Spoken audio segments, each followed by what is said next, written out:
मध्य प्रदेश निकाय चुनाव में मिली बड़ी जीत से भाजपा प्रत्याशी सहित संगठन के पदाधिकारी खुश नजर आ रहे हैं।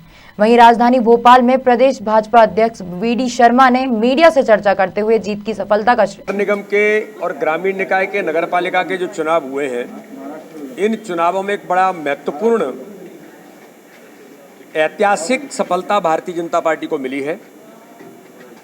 एक तो आपने देखा होगा कि इस पूरे चुनाव में भारतीय जनता पार्टी नगर परिषद और नगर पालिका से लेकर नगर निगम के पार्षदों तक लगभग 90 से 95% सीटों पर भारतीय जनता पार्टी के कार्यकर्ताओं को सफलता मिली है।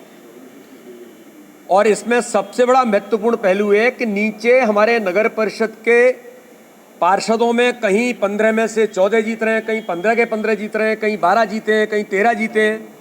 ये जो सफलता भाजपा को मिली है, तो संगठन तंत्र की जो मजबूती है, उस संगठन तंत्र की मजबूती में जो भारतीय जनता पार्टी का हमारा बूथ विस्तारक अभियान, उसमें जो प्रत्येक बूथ को मजबूत करने का काम और जो हमने 51% वोट शेयर का संकल्प हमने लिया था कि हम इस दिशा में आगे बढ़ेंगे, आज मुझे बताने में गर्व है कि इस चुनाव के अंदर भारतीय जनता पार्टी इस दिशा में 4 कदम आगे बढ़ी है। 51% वोट शेयर हमारा उस दिशा में हम आगे बढ़े इस चुनाव के अंदर।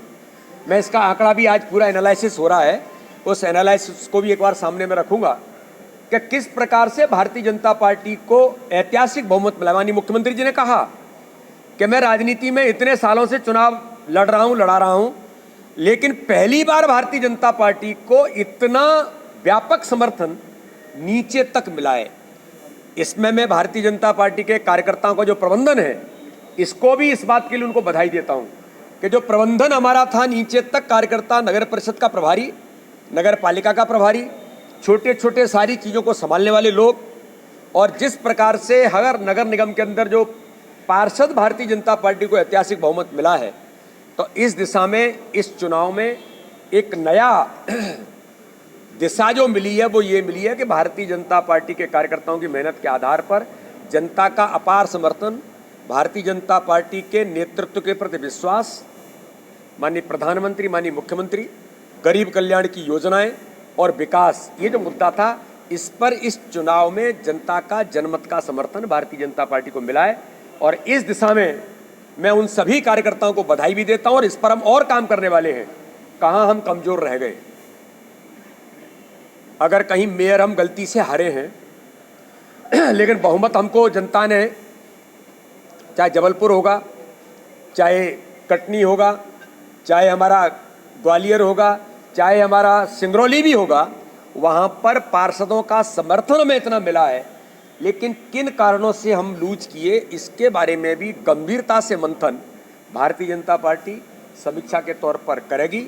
इसकी तैयारी हमने शुरू कर दी है और इन सारे मुद्दों पर हम आगे बढ़ने का काम, आगे की तैयारी चुनावी मैदान में उतर करके हमारे बूथ का जो हम सोचते थे, आज हम उसमें सफल हैं, इसको और ताकत देने का काम पूरे मध्य प्रदेश के अंदर करेंगे। राष्ट्रपति का विजय जुलूस निकाला जाएगा। बिल्कुल, ये बहुत अंकुर जी ने बड़ी अच्छी बात कही है। आज गौरव का दिन है, बड़े महत्वपूर्ण प्रश्न कहा है। आज गौरव का दिन है इस देश के लिए कि भारत के राजनीतिक इतिहास में आजादी के 75 वर्ष पूरे होने के बाद इस देश में प्रधानमंत्री नरेंद्र मोदी जी को मैं कोटि से धन्यवाद करता हूं, माननीय राष्ट्रीय अध्यक्ष जेपी नड्डा जी का कोटि से धन्यवाद करता हूं, और भारत के लोकप्रिय गृह मंत्री माननीय अमित शाह जी का, एनडीए के नेतृत्व का और भारतीय जनता पार्टी के पूरे नेतृत्व का मैं धन्यवाद करता हूं कि आज इस देश के अंदर नया इतिहास बनेगा कि अनुसूचित जाति की हमारी बहन द्रौपदी मुर्मू, अनुसूचित जनजाति की बहन द्रौपदी मुर्मू इस देश की राष्ट्रपति बनेंगी।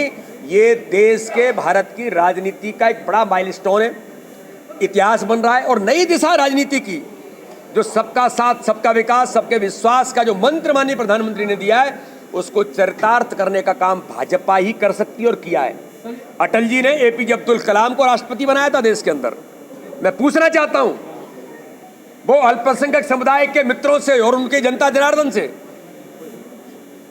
कि अल्पसंख्यक समुदाय का राष्ट्रपति भारतीय जनता पार्टी के प्रधानमंत्री अटल बिहारी वाजपेयी ने बनाया था, अनुसूचित जाति का राष्ट्रपति प्रधानमंत्री नरेंद्र मोदी जी ने बनाया था, और अब अनुसूचित जनजाति का राष्ट्रपति बनाने का काम भी भारत के प्रधानमंत्री नरेंद्र मोदी कर रहे हैं। ये भारत के इतिहास में राजनीति की नई दिशा जो शुरू हो रही है, संपूर्ण देश को आगे ले जाना, सबके साथ सबके विकास के मंत्र को चरितार्थ करने का काम भारत के प्रधानमंत्री मोदी जी के नेतृत्व में ही हो सकता है। कि मोदी है तो मुमकिन है। आज हमें गर्व है हमारे प्रधानमंत्री पर, हमारे नेतृत्व।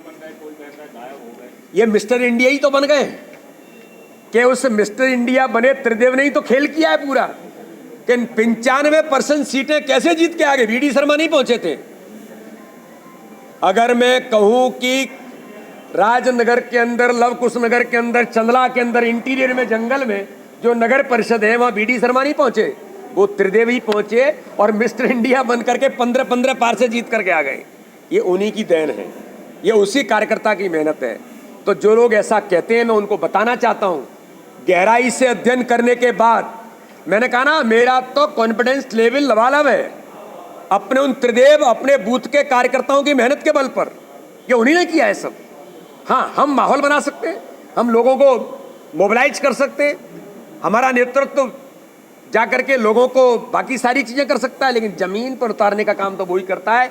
तो 95% सीटें जीत करके आना, और जिसके कारण से जो लोग कहने का प्रयास करते हैं कि मेयर के चुनाव हारे, तो फिर भैया ग्वालियर जबलपुर में 44 पार्षद कौन ने जिता के लाए? ये वही कार्यकर्ता है जो 44 पार्षद जिता के लाता है। पहले 42 थे, इस बार 44 है। 39 है ग्वालियर के अंदर, कटनी के अंदर 27 पार्षद हैं, सिंगरौली के अंदर 23 पार्षद हैं 45 में से। ये कौन जिता के लाया? ये वो मिस्टर इंडिया ही जिता के लाए जिनको त्रिदेव कह रहे हैं। और मैं तो कहता हूँ अच्छी बात है कि मिस्टर इंडिया का नाम अगर उनको दे दिया है, तो मुझे तो गर्व है कि मेरे त्रिदेव को मिस्टर इंडिया का नाम मिला है। और मिस्टर इंडिया तो हीरो था, तो हमारे त्रिदेव मध्य प्रदेश की राजनीति में हीरो है और उनको ताकत देने का हम काम करेंगे। के इतिहास में पहली बार ऐसा हो रहा है कि कोई राजनीतिक दल भ्रष्टाचार के समर्थन में प्रदर्शन कर रहा है। दुर्भाग्य इस देश की राजनीति में इस प्रकार के राजनीतिक दल जो अपने नेता को, जब वो ईडी कोई किसी दल की नहीं है, ईडी इस देश की संवैधानिक संस्था है, उसका काम है, जिम्मेदारी है, भ्रष्टाचार कहीं हुआ है और उसके सारे साक्ष्य देश जानता है कि उसके बारे में सोनिया गांधी जी जवाब देना, कि जिसके बारे में ईडी पूछताछ कर रही है उसका जवाब दीजिए कि आपने किस प्रकार से लेन देन किया, किस प्रकार से गलत तरीके से पैसा आपने लिया और किस प्रकार से उस पैसे का दुरुपयोग आपके दल ने किया, आपने किया, आपके परिवार ने किया। उसका जवाब न दे करके केवल आपको दबाव डालने के लिए, भ्रम फैलाने के लिए देश के अंदर आप भ्रष्टाचार के समर्थन में प्रदर्शन कर रहे हैं। ये तो आश्चर्य है भारत के नहीं दुनिया के इतिहास में कि कोई दल अपने नेता को बचाने के लिए भ्रष्टाचार के समर्थन में आंदोलन कर रहा है। इस देश का दुर्भाग्य है। नहीं, वो ठीक बात है, आपका कहना ठीक है कि अगर ऐसा होता तो भाजपा के मेयर बनते, लेकिन ऐसा नहीं है। हम तो उन चीज़ों की समीक्षा भी करते हैं। डायरेक्ट इलेक्शन के बारे में भारतीय जनता पार्टी ने बहुत पहले कहा है और हम तो ऐसा मानते हैं कि हर चुनाव डायरेक्ट इलेक्शन की तरफ जाए। भारतीय जनता पार्टी का मत है, इस दिशा में हम और प्रयास करेंगे। हम तो उस समय भी ये चर्चाएं चल रही थी, तब भी हमने कहा था आगामी समय में भी जनता प्रत्यक्ष विधि से ही चुने, ये प्रयास हमेशा से और अच्छे होते हैं लोकतंत्र के अंदर। तो इसलिए ये भी प्रयास होंगे। आपका कहना बिल्कुल ठीक है कि कमलनाथ जी और जो दंभ भरने का प्रयास कर रहे हैं, गलती से थोड़ा सा कुछ अवसर मिल गया है, गलती से मिला है। मैं फिर कह रहा हूँ, जैसे 15 महीने की सरकार गलती से बन गई थी, ऐसे ही गलती से कुछ स्थानों पर उनको जो अवसर मिल गए हैं, तो जरा वो ये देख लें कि उन पार्षदों में अगर जाते हैं तो अध्यक्ष भाजपा का बनेगा